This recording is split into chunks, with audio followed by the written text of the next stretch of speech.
Eu creio que Deus tem mexido na nossa vida como igreja de uma forma assim muito especial. A gente vive momentos de muitas transformações, de muitas mudanças, e a gente percebe que dependendo do nosso posicionamento, a gente pode ir para um lado ou para outro, para um extremo ou para outro.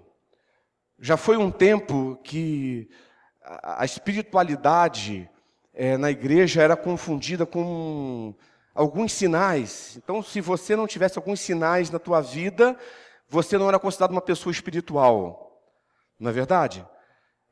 E hoje, a espiritualidade, há uma tendência de se buscar uma espiritualidade totalmente descompromissada com tudo. É light, mas é zero cal total. Não tem gosto. Né? Porque essas coisas zero cal, vocês são complicadas de comer, né? Você pega assim um requeijão zero cal. Gente, que coisa esquisita aquilo. Né? A gente quer ficar enxutinho assim, mas não tem jeito. E o pessoal tem vivido, a gente vive um tempo agora de uma espiritualidade zero cal, que é uma coisa assim, sem gosto, que não propõe nada. Mas algumas verdades na palavra de Deus, elas são inegociáveis para nós. Elas são inegociáveis. Né? Como a verdade que nós encontramos lá em Mateus, no capítulo 5, verso 13 até o 16. Você pode me acompanhar nessa leitura? Você conhece bem esse texto? Mateus, capítulo 5, de 13 a 16. Diz assim: vocês são o sal da terra, mas se o sal perder o sabor, como restaurá-lo? Não servirá para nada, exceto para ser jogado fora e pisado pelos homens. Vocês são a luz do mundo. Não se pode esconder uma cidade construída sobre um monte. E também, ninguém acende uma candeia, uma lamparina e coloca debaixo de uma vasilha. Ao contrário, coloca no lugar apropriado, e assim ilumina todos os que estão na casa. Assim brilhe a luz de vocês diante dos homens, para que vejam as suas boas obras e glorifiquem ao Pai de vocês que está nos céus. Esse texto aqui é um texto bem conhecido, não é verdade? Cada um de nós aqui já deve ter ouvido algumas vezes a leitura, deve ter lido, ouvido sermões sobre isso, mas é algo que precisa ser restaurado nesse tempo que nós chamamos de hoje. Há a necessidade de que a igreja, de que os discípulos de Jesus Cristo sejam e cumpram verdadeiramente esse papel de sal e de luz. Muitas vezes, quando estudamos esse texto, nós olhamos numa perspectiva, às vezes até de superioridade, né? Tentando olhar da seguinte forma: nós somos sal, então nós somos melhores, esse mundo está podre, né? Ai desse mundo se não fôssemos nós. A gente percebe isso às vezes. Aqueles que se dizem discípulos de Jesus Cristo se colocando dessa forma, como se fossem superiores. Porque, na verdade, às vezes estuda-se esse texto pensando só no ser diferente em si.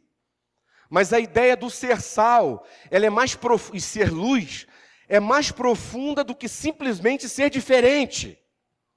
Eu lembro dos ensinamentos que recebi do meu pai, e na igreja onde eu fui criado, e não recrimino isso, né, porque foi ali que eu dei os primeiros passos. Mas a diferença, eu me lembro bem, estava muito atrelada à roupa. A minha forma de vestir é que estabeleceria a diferença entre eu e o mundo. O meu vocabulário é que faria diferença entre eu e o mundo. E a gente não olhava muito, não atentava muito, às vezes, para a própria essência em si. Então, fica a diferença pela diferença. Agora, nós precisamos encarar esse texto e olhar esse texto e meditar nesse texto na perspectiva da espiritualidade proposta por Jesus Cristo. Qual é a proposta de Jesus?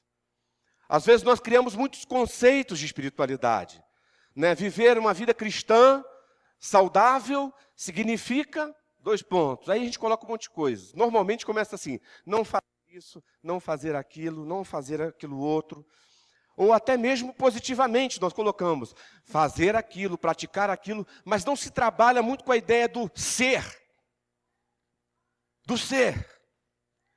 E quando nós pensamos na espiritualidade proposta por Jesus, a questão está muito mais ligada ao ser do que ao fazer. Tem a ver com essência. É por isso que o apóstolo Paulo, ele trabalha com a ideia de que nós sejamos transformados de glória em glória, que nós estejamos caminhando na direção da maturidade de Cristo, ou seja, que estejamos cada vez mais parecidos com Cristo, num processo de transformação de dentro para fora. Esse é o grande desafio para nós. A forma como a ideia de sal e luz, quando nós lemos aqui nesse texto, a Solange, a bióloga, não deixa a gente mentir sozinho aqui, né? A ideia de sal e de luz fala muito mais do que diferença. É claro que nós podemos entender a figura da luz que brilha e faz as trevas fugirem, não é assim? Isso é real. O sal que em contato usado na antiguidade para preservar a carne, para que não apodrecesse nas salmouras ali que eram feitas, isso é real. O sal que faz diferença, comida é uma comida sem sal, uma comida bem temperadinha, com um salzinho ali no ponto certo, nada mais, nada menos, é diferente, o sabor é diferente. Mas sal e luz vão além disso, porque sal e luz são disseminadores de vida. De vida. Sal é vida. Por mais que o pessoal que tem que controlar a pressãozinha aí, cuidar dos remedinhos e tal, cuidado aí com sal, com iodo demais, aquela coisa toda, mas o sal é vida. Em determinado momento na história da humanidade, o sal era trocado por ouro. O sal tinha valor monetário maior do que o próprio ouro. Era sinônimo de vida, tanto na alimentação como também na sobrevivência das pessoas. E a luz não se fala, né? Sem a luz não há vida. Então você percebe que a proposta de Jesus, quando ele fala aqui de ser sal e luz, ele está propondo uma espiritualidade que vai além do ser diferente. A questão não é ser diferente, a questão é ser propagador da vida. Quando a palavra de Deus diz que você é sal, ele está dizendo que você tem uma missão, uma vocação nessa vida, independente da sua questão profissional, independente da sua constituição familiar, independente dos dons e ministérios que você possa exercer no corpo de Cristo, a tua missão de vida, a minha missão de vida é ser disseminador de vida. Esse é o desafio para nós. A forma como nós vivemos a nossa espiritualidade vai determinar se nós somos apenas diferentes. Ah, você é crente. Tá. E termina aí. Ou se nós seremos realmente disseminadores de vida. Eu encontrei o que eu precisava na convivência contigo. Faz diferença? Faz toda a diferença. Essa espiritualidade verdadeiramente cristã, e cristã não por causa simplesmente do título, mas por proceder de Cristo, ela possui algumas marcas que são bem interessantes, que nós gostaríamos de conversar um pouquinho nessa manhã. E a gente vai perceber que tanto a diferença também esperada nessa questão dessa figura que Jesus usou do sal e da luz, ela tem a ver com uma questão de essência que produz transformação e gera vida. A primeira marca que eu queria levantar aqui da espiritualidade cristã, que nos dá condições de ser verdadeiramente sal e luz, é a graça. A graça. O que é graça? Favor imerecido, não é isso? Nós oramos aqui a respeito disso, colocamos isso na nossa oração. Nós não somos merecedores de nada da parte de Deus, mas Deus é gracioso. Você tem manifestações da graça de Deus na sua vida? Cita uma. Cita, Solange, você está concordando comigo aqui. A própria vida. A própria vida. Marden, cita outra. A saúde. Isso é manifestação da graça de Deus. Kátia, cita outra. É. Você mesma. Enquanto a Kátia pensa, a Débora fala, então. A família. O Espírito Santo. Pozinho. É uma boa, não é? A Carol. Manifestação da graça de Deus. E nós podemos enumerar uma série de coisas, porque na verdade, nós não temos o direito de estar vivos. Na verdade, Deus não faz um favor para nós, nos mantendo com saúde, nos ajudando na nossa caminhada, cuidando da situação de processos difíceis como a cirurgia da Carolzinha. Deus não tem obrigação, Ele não tem obrigação de fazer isso. Isso é graça, é favor. Você acordar a cada dia, isso é graça. Percebe? E essa consciência da graça de Deus, ela nos livra de uma série de complicações na nossa vida aqui na terra mesmo, na nossa vida terrena. Porque nos livra da condição de escravos e não nos deixa também ser senhores de ninguém. Porque ela mostra uma coisa, é o seguinte, é favor de Deus. Eu não devo nada para ninguém. Entre aspas, vou colocar aqui, nem mesmo a Deus. Porque Deus, quando manifesta a sua graça, Ele não lhe pede nada em troca. Ele pede para você? Então, tem algum lugar na Bíblia escrito, dizendo assim que Deus fala, estou te dando a salvação, hein? Agora, eu quero a tua vida, venda a tua alma para mim. Não existe isso. Até eu questiono às vezes as teologias de alguns cânticos, alguns hinos, por exemplo, quando a gente canta, morri na cruz por ti.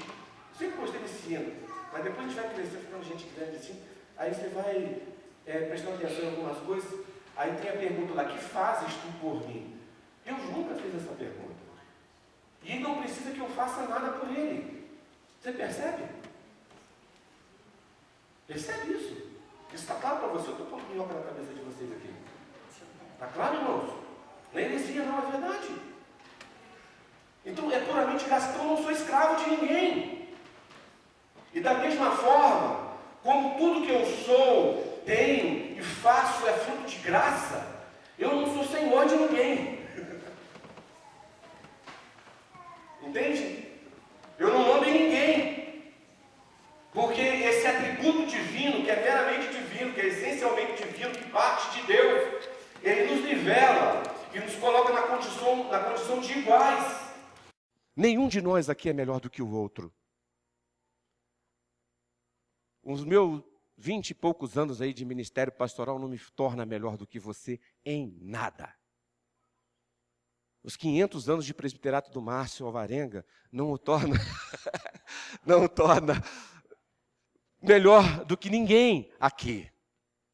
Você percebe? Porque todos nós somos frutos da graça e vivemos amparados e movidos pela graça, simplesmente pela graça. Então, uma espiritualidade fundamentada na graça, ela não alimenta expectativas de troca, nem de pagamento, nem de reconhecimento. Se a minha espiritualidade é construída aí, não tem troca, Deus não me deve nada. O que eu faço para Deus, a Ângela colocou aqui na questão da oferta, é um ato de gratidão, de louvor, é uma expressão espontânea, sem esperar nada em troca. Não espera pagamento, devolução e nem mesmo reconhecimento, gente. O ser humano lida muito com isso. A gente, é claro que às vezes, assim, o tapinha nas costas, ele pode representar várias coisas para diferentes pessoas, né? Para alguns pode ser, né? O tapinha nas costas veio, aí a pessoa, puxa, que bom, estou acertando. Acho que é por aí mesmo, eu vou por aí. Tem outros que pode, yes, eu sou o cara. Não é? A pessoa pode ser tomada por esse sentimento. Não é errado você encorajar alguém, é errado, gente. E às vezes existem pessoas que às vezes estão lutando com dificuldade, e quando estimuladas, elas encontram coragem e força para prosseguir. Isso é saudável. Mas quando nós temos a consciência da graça, de que tudo que somos e temos, fazemos, é pela graça, eu não espero reconhecimento. Eu não preciso dele, porque eu fiz o que eu devo fazer. Eu entendi que a minha responsabilidade eu vou fazer da melhor maneira possível e vou fazer ao Senhor. E ponto. Percebe? Aqueles que são invadidos por essa graça de Deus, segundo Carlinhos Queiroz, um livro que eu estou lendo, que eu li essa semana, que me encharcou o coração e me deixou pegando fogo para falar sobre essas coisas com vocês. Ele diz o seguinte, ele diz que aqueles que são invadidos pela graça de Deus socializam essa graça com as demais pessoas. Não é bacana isso?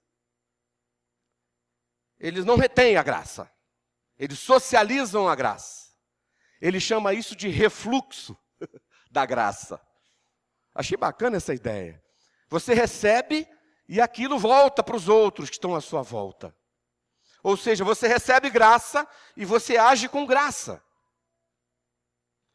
Então, a espiritualidade cristã, no modelo de Jesus Cristo, que faz com que eu seja verdadeiramente sal e luz, a ponto de levar vida onde há morte, por onde eu passar, fazendo diferença, é aquela espiritualidade que não me faz apenas um receptor da graça, mas que faz de mim um doador, um partilhador, um socializador da graça recebida. Essa espiritualidade que faz dos discípulos de Jesus Cristo sal e luz, tem como a marca agir com graça, porque recebeu graça. Queridos, como é difícil para nós agir com graça. Não é verdade? O retrato do coração humano é o que é olhar para o Brasil. Nosso Brasil, querido Brasil, é tão complexo, né? A questão da corrupção, a questão da impunidade, a questão da violência, a justiça com as próprias mãos, até o risco, às vezes, de cometer injustiça, fazendo justiça, né? Uma série de coisas. Nós somos tentados e levados eu acho que faz parte dessa natureza caída do ser humano, o não agir com graça. Porque de alguma forma, quando eu denuncio o que está errado, o injusto, e quando eu oprimo, ou quando eu me vingo, ou como eu imponho punição sobre aquele que falha, de certa forma, aquilo alimenta aqui dentro, dizendo, você é um pouco melhor do que ele.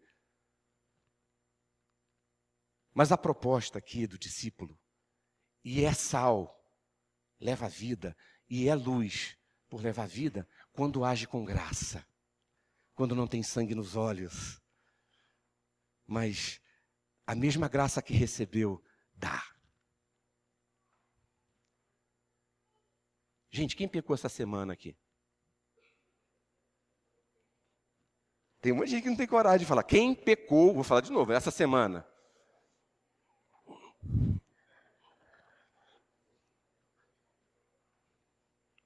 Você se sente menos abençoado por Deus hoje? Não. Isso é graça. Quantas pessoas pecaram com você essa semana? Quantas pessoas falharam com você essa semana? O que elas receberam?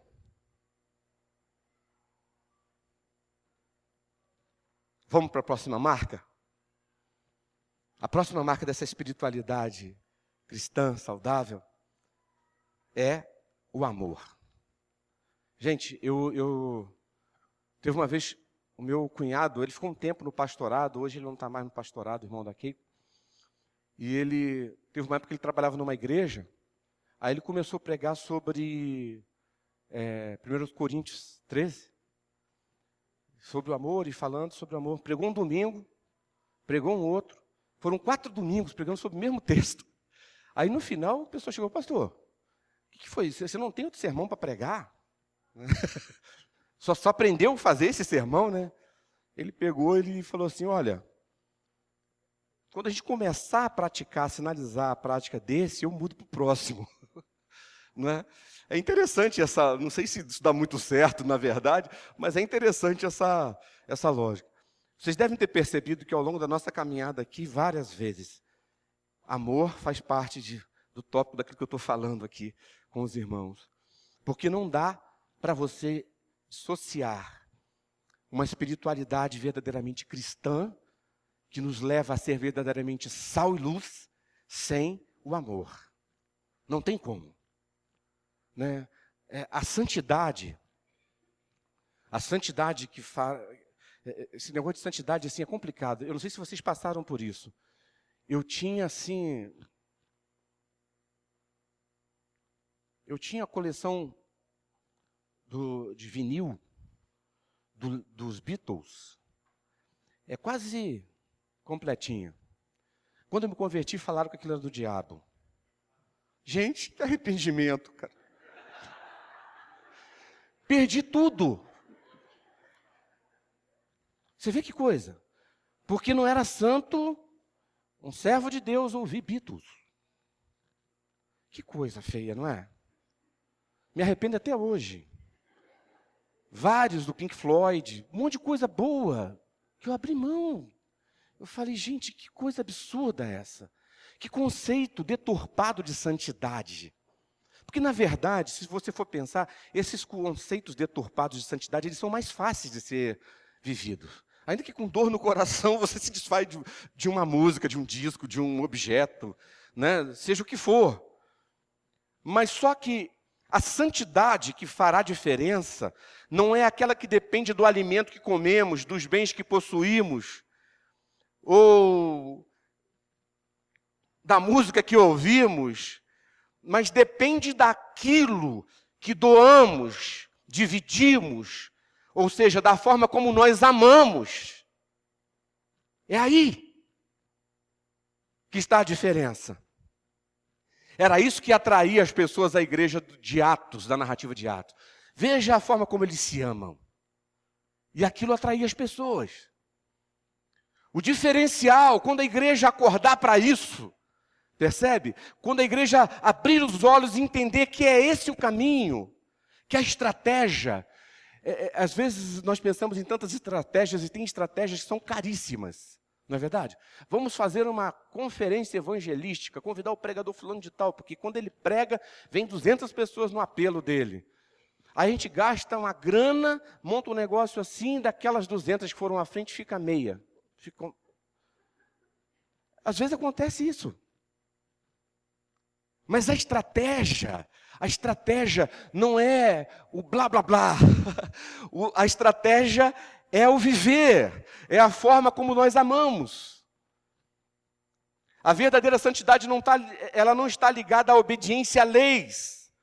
E com isso deixar de fazer algumas coisas e passar a fazer outras, mas tem a ver com a forma como nós nos doamos, nos entregamos uns aos outros. Sem exigir nada em troca. Sem ficar na expectativa de receber algo. Sem segundas intenções. A gente às vezes vive um pouco essa crise na igreja, né? Vamos fazer uma ação social, vamos levar uma cesta básica. Mas você precisa ir para a minha igreja. Se você não for para a minha igreja, essa cesta básica vai te dar dor de barriga. Né? Você pega e fala, não, tem que vir para a minha igreja. Não tem. É gente, segundo a imagem e semelhança de Jesus Cristo, está com fome. Você percebeu que está com fome? A gente tem que dar de comer. Tem que dar. E é claro que aquele ato ali pode iniciar um processo na vida daquela pessoa. E pode. E se houver uma oportunidade de testemunhar de Cristo, testemunhe. Fale. Fale o que te motiva a estar lá cuidando dessa pessoa. Mas a grande questão é que a motivação deve ser a pessoa, o amor que deve me mover. O amor me faz perceber as necessidades à minha volta e me leva em direção às pessoas. É desse amor que ele fala. Lá em João 13:35, Jesus, palavras do Senhor Jesus, ele diz, nisso conhecerão todos que sois meus discípulos, se estiverem usando um terno Armani. É isso que está lá? Não, tem nada a ver. Se você não falar palavrão, claro que é saudável você não ficar xingando por aí, né, cuidar do seu vocabulário, tal. Mas não é isso que vai fazer de você um discípulo ou não de Jesus Cristo. Ele diz aqui, olha, nisto conhecerão todos que sois meus discípulos, se tiverdes amor uns aos outros. Se o amor for visto. Existem algumas coisas que não podem ser definidas, e amor eu acredito que é uma delas, a gente não consegue definir. A gente fica viajando, falando um monte de coisa, palavra grega para lá, palavra grega para cá, mas a gente não chega a uma conclusão. Na verdade, não dá, porque o amor não é para ser definido, o amor é para ser vivido, praticado, sentido, visto.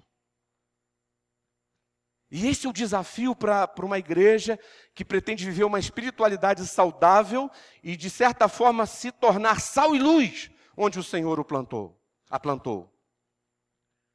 O amor surge nas Escrituras aqui também como um mandamento, né? Amai-vos, há um imperativo aí. Mas não quer dizer que deva ser praticado por imposição. Mas a ênfase aqui é que esse deve ser o modus vivendi. Aprendi com o Claudião hoje de manhã. O modus vivendi, a forma de ser, a essência do discípulo. Não é uma imposição. Eu tenho que amar porque a palavra de Deus manda, né? Não. Ela está dizendo o seguinte, olha, não tem opção para você. Se você é discípulo, a tua forma de viver é essa. É se entregando aos outros. É abrindo mão, renunciando, perdendo. É isso. É isso. Amém? Como é essa realidade na sua vida? Para você pensar. E por uma última marca, eu sei que a gente poderia até talvez elencar mais algumas aqui, mas quero terminar nessa, que é a humildade. Né? Nós estamos falando do quê? Nossa missão de vida é ser sal e luz. Não só como diferentes, mas como disseminadores de vida. Para isso precisamos viver uma espiritualidade cristã, a espiritualidade de Cristo. Ela possui algumas marcas, que é a graça. Qual é a outra marca? O amor. E agora, a humildade.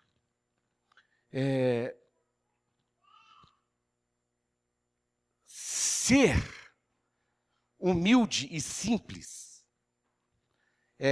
expressam assim a essência da natureza humana sem interferência do pecado.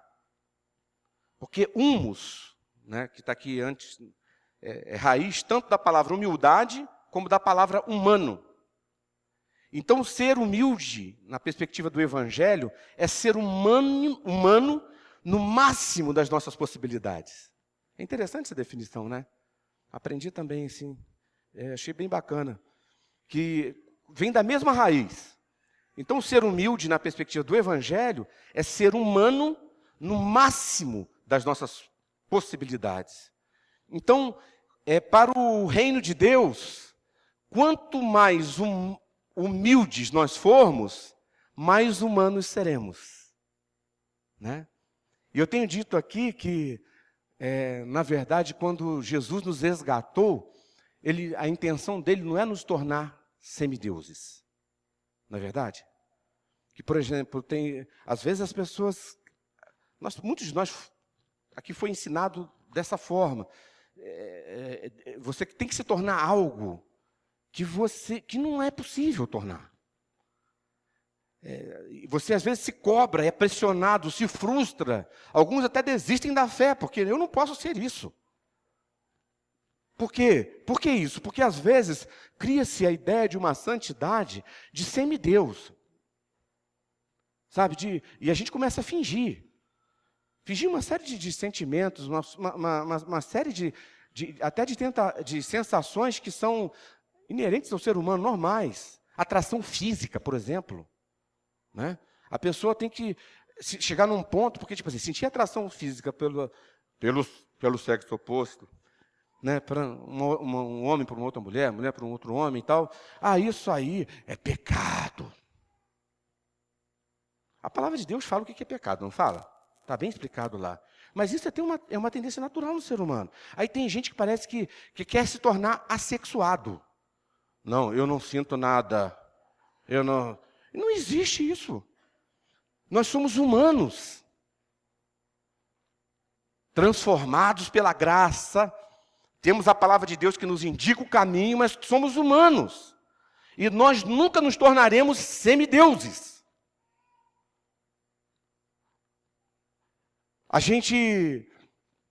A proposta de Deus, eu creio que quando Jesus encarna, é evidenciar para a gente uma humanidade possível.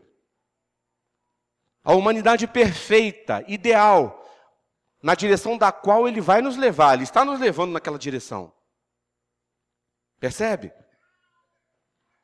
Mas a ideia do Senhor é que nós nos tornemos cada vez mais humanos, e humanos mais parecidos com esse Jesus Cristo humano, para que pessoas humanas à nossa volta percebam que há vida. Que a vida não é uma ilusão, é uma realidade. E a humildade proposta aqui não é uma mera estética, né? Não é algo apenas simplesmente externo. Porque eu posso ter atitudes de humildade, não posso? Fazer aquela carinha assim, que a gente identifica algumas coisas. Olha como ele é humilde. Olha a carinha dele, como ele é humilde, aquele menino.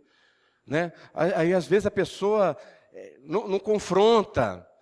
Oh, que humildade. Às vezes o cara tem um dragão ali dentro, assim, soltando faísca, mas por vergonha, por algum motivo, ele não se expressa. Mas não significa humildade. A humildade, como tudo na vida cristã, deve ser algo interior. Deve ser interior. Só que tem uma coisa. O coração humilde, ele fica evidente nas atitudes. Jesus, ele dá forma para a gente. Ele fala assim, primeiro, que a boca fala do que está cheio, coração. E o fruto, o que tem o fruto? Nem eu sei. Por que eu falei fruto?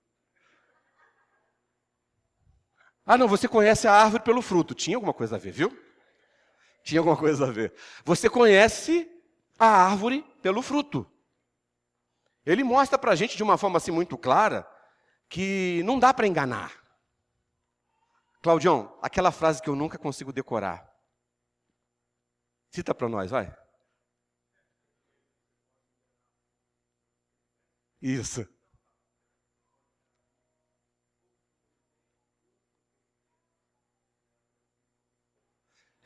Você pode enganar poucos por muito tempo, muitos por pouco tempo, mas nunca todos em todo o tempo. Não é verdade? Justamente por isso que o Senhor Jesus Cristo colocou. O coração vaza, em algum momento ele vaza. E aí, a humildade esperada, ela precisa vazar. Porque se em algum momento, se não houver algo trabalhado no interior, o que está no interior vai aparecer. Percebe? Então não deve ser encarado simplesmente com algumas coisas que eu faço esteticamente aqui fora, mas tem que ser a essência. Mateus 5:3 diz assim, bem-aventurados os pobres de espírito, porque deles é o reino dos céus. Eu já falei aqui uma vez sobre isso, né, que pobres de espírito se refere à humildade. É o sentimento da pessoa que se percebe vazia de tudo, pobre de tudo e, consequentemente, carente e dependente de Deus. É essa a expectativa de Deus a nosso respeito. Aqui não tem espaço para autossuficiência, para se achar melhor do que ninguém, não tem espaço para isso. Essa consciência, essa postura, esse coração humilde, ele é capaz de inibir qualquer tipo de altivez, ele é capaz de proporcionar inclusão ao invés de segregação, ele faz olhar para o próximo como igual, e não como pior, e nem como melhor. A humildade, esse coração humilde, ele cura qualquer sentimento de superioridade e qualquer sentimento de inferioridade também. Porque diz para aquele que se sente o resto do cocô do cavalo do bandido, desculpa. Uma pessoa diz que ele não é pior do que ninguém. Que ele é servo de Deus, é serva de Deus, é instrumento nas mãos de Deus, para abençoar vidas também, do jeito que ele é. E diz para aquele que se acha o cara, diz assim, abaixa a bola, filhinho, fura a bola dele, aí ele, poxa, eu sou igual aos outros, não sou melhor do que ninguém. Amém? Para a gente concluir, vocês concordam comigo que depois dessa conversa aqui, nós precisamos avaliar nossa espiritualidade? Eu sempre tenho assim, insistido com a igreja de que nós não só venhamos para cá para ouvir um sermão como um sermão proferido, porque domingo, culto, tem que ter sermão. Mas de entender que, de alguma forma, Deus quer nos levar a mudar algumas coisas na nossa vida. Eu me sinto impelido a isso. Eu ainda não deu até tempo, talvez, não sei até o final do ano como isso aconteça.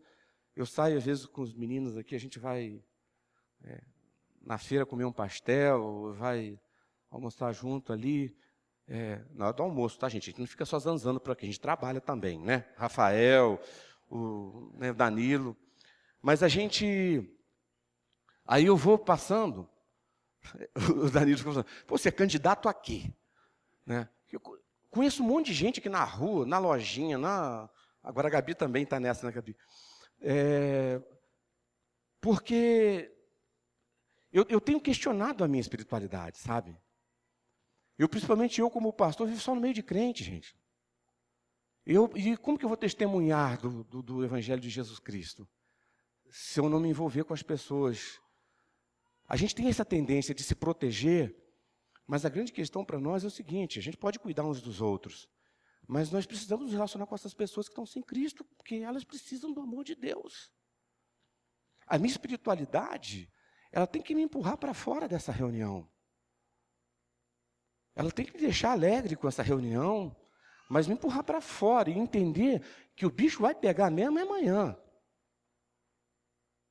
Que a coisa, o ser sal e luz mesmo, e fazer diferença, o negócio é amanhã. Quando eu for pressionado, quando eu for cobrado, quando eu for tentado, quando o conflito familiar vier, quando a disputa no ambiente de trabalho acontecer, quando o recurso não vier, aí que a coisa acontece. Então nós precisamos avaliar a nossa espiritualidade e corrigir rumos com a graça de Deus. Não é vergonha recomeçar, sabe? Reavaliar. Eu já passei por muitas mudanças na minha vida, de chegar de muita coisa assim, abrir mão, falar, poxa, não é por aí. Eu estou engessando aquilo que eu recebi. Eu preciso mudar a minha forma de ver o Evangelho. Nós precisamos enxergar a nossa espiritualidade, porque existem várias espiritualidades. Existe aquela de mercado, não existe? Que tipo assim, eu vou no auditório cristão que fala de Jesus, que lê a Bíblia, prega sermões e vivo a minha semana, como eu quero. Não tem nenhuma consciência de missão aí. Simplesmente, essa de mercado. Eu vou consumir o mercado que me satisfaz. Existe a da ritualística, da manutenção, né? Todo mundo precisa ter uma religião. Então eu tenho a minha. Eu sou presbiteriano. Então eu vou... Sou presbiteriano, não fala errado, gente. Eu vou na igreja no domingo de manhã e ali eu faço isso, aquilo, tal, só como ritual, meramente religiosa. Mas a proposta é que a nossa espiritualidade seja cristã, por ser uma imitação da espiritualidade do próprio Cristo. Esse é o desafio. É isso. Essa é a única espiritualidade capaz de fazer com que você seja sal e luz. Ontem a gente teve aqui, só para a gente encerrar o culto, de gratidão a Deus pela família Galindo, né? Pela vida da Tereza, louvando a Deus, um tempo de louvor ao Senhor, pelo tempo que Deus permitiu que a Tereza ficasse conosco. E ao ouvir testemunhos, eu fiz um exercício pequeno aqui no começo, eu falei assim, fala uma característica da Tereza. E várias pessoas começaram a falar, gente. Aí até depois no final uma pessoa que eu não conhecia, fiquei conhecendo ali, ela falou assim, puxa, isso é ser sal, não é? Isso é ser sal. Até nós falamos isso, a Tereza não era uma pessoa perfeita, como nenhum de nós aqui é. perfeito. Mas, mesmo com as nossas imperfeições, nós podemos ser sal e podemos ser luz. Podemos levar vida aonde há sinais de morte, aonde há morte. E existe muita morte no seu ambiente de trabalho, na sua vizinhança, na sua sala de aula. Existe muita morte, desculpem, às vezes dentro da sua igreja. Existe muita morte no trajeto que você faz, ao lado de quem se senta dentro do metrô. Existe morte por todo lugar. Na padaria que você compra o seu pãozinho. Existe morte nos caixas que você paga no mercado quando você vai sair ali. E a tua missão e a minha é ser sal e luz, disseminadores de vida aí. Então, amados, com a graça de Deus, porque é tudo pela graça, vamos não só pedir o equipamento necessário para fazemos isso, mas vamos tomar iniciativas. A iniciativa de viver uma espiritualidade marcada pela graça, marcada pelo amor e pela humildade. E talvez sem abrir a boca, a vida chegue em lugares que à sua volta estão cheios de morte. Amém? Valeu a pena a gente conversar sobre isso hoje? Guarda isso no seu coração, processe isso essa semana, lá no seu Unir. Converse sobre isso, discuta sobre isso de uma forma prática. Como que eu posso mudar? Como que eu posso pôr em prática isso na minha vida? Amém?